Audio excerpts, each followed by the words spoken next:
Kisah kebijakan Nabi Sulaiman. Pada suatu hari, ada dua orang wanita datang kepada Nabi Sulaiman untuk memutuskan siapa ibu sebenarnya dari seorang bayi. Kemudian Nabi Sulaiman memutuskan agar membelah bayi itu menjadi dua bagian dan masing-masing wanita tersebut mendapatkan separuh bagian bayi yang telah dibelah tersebut. Kemudian ibu sebenarnya dari seorang bayi tersebut akan segera menyerahkan haknya agar bayi itu tetap hidup. Kemudian Nabi Sulaiman mengetahui siapa ibunya yang sebenarnya dan mengembalikan bayi itu kepada ibunya yang sah. Kemampuan untuk mengendalikan alam dan makhluk. Nabi Sulaiman diberikan kekuasaan untuk mengendalikan angin, burung, bahkan jin.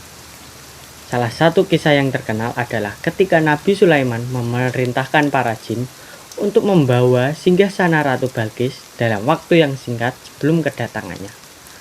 Hal ini yang menunjukkan kekuasaan Allah Subhanahu wa Ta'ala yang diberikan kepada Nabi Sulaiman.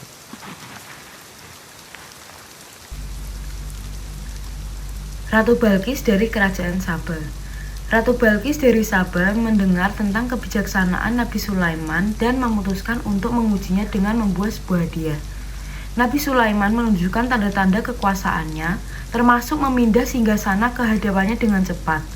Setelah menyaksikan kebesaran Nabi Sulaiman, Ratu Balqis akhirnya menerima ajaran Nabi Sulaiman dan menyatakan keimanannya kepada Allah. Lalu, kekuasaan yang adil dan bijaksana. Nabi Sulaiman dikenal karena keadilannya dalam memerintah.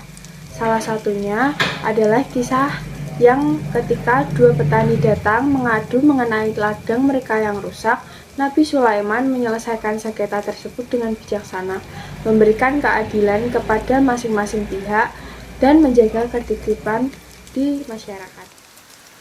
Ketika Nabi Sulaiman wafat, dia tetap hidup di singgasananya dan tidak ada yang mengetahui bahwa beliau telah meninggal. Jin dan makhluk lainnya tidak menyadari kematiannya. Hingga seekor serangga kecil memakan tongkat Nabi Sulaiman yang menyebabkan tubuh beliau jatuh. Setelah itu, mereka mengetahui bahwa Nabi Sulaiman telah meninggal.